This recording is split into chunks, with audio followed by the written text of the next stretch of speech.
घर बनाने के लिए बिल्डिंग मटेरियल की लागत की गणना 40x30 फीट क्षेत्र। घर बनाने का ख्वाब हर किसी का होता है, लेकिन उसे हकीकत में बदलने के लिए ठीक से लागत की गणना करना महत्वपूर्ण है। आइए आज हम एक 40x30 फीट के क्षेत्र के लिए बिल्डिंग मटेरियल की लागत की गणना करते हैं। सबसे पहले आपको जमीन की कीमत शामिल करने की आवश्यकता होगी। इसे आपके बजट का एक बड़ा हिस्सा माना जाता है। अब आपको नीलामी से जुड़ी खर्च और अन्य प्रक्रियाओं की लागत जोड़नी होगी।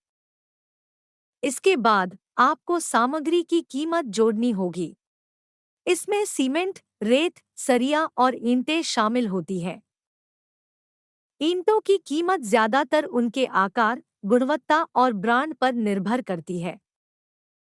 रेत और सीमेंट की कीमत भी मार्केट रेट पर आधारित होती है, इसलिए इसे ध्यान में जरूर रखें। अब सरिया आती हैं। इनकी कीमत उनकी मोटाई और लंबाई पर निर्भर करती है।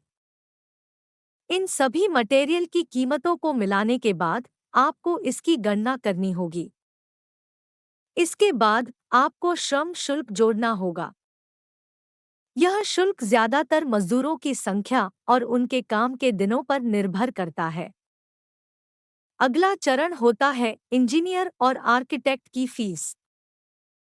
इनकी फीस प्रोजेक्ट की जटिलता पर निर्भर करती है। इसके बाद आपको अनुमति और लाइसेंस शुल्क जोड़ने होंगे। ये शुल्क स्थानीय नियमावली और सरकारी नियमों पर आधारित होते हैं। फिर आपको इलेक्ट्रिकल और प्लम्बिंग लागत जोड़नी होगी। यह लागत भी प्रोजेक्ट की जटिलता और आपकी आवश्यकताओं पर आधारित है। अब आपको इंटीरियर डिजाइनिंग और फर्निशिंग की लागत जोड़नी होती है। यह लागत आपकी व्यक्तिगत पसंद और आवश्यकताओं पर निर्भर करती है। अधिकतम लागत बजट से पहले ही जोड़ देने के बाद अब आपको अप्रत्याशित खर्चों के लिए कुछ पैसा बचाना होगा। यह खर्च आपको तबादलों, देरी और अनपेक्षित समस्याओं से निपटने में मदद करेगा।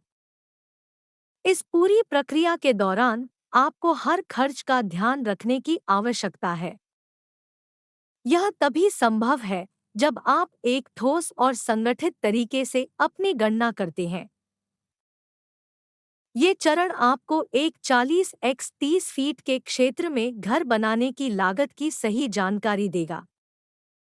याद रखें, योजना और खर्चों का सही प्रबंधन आपको अपने सपने के घर को साकार करने में मदद करेगा।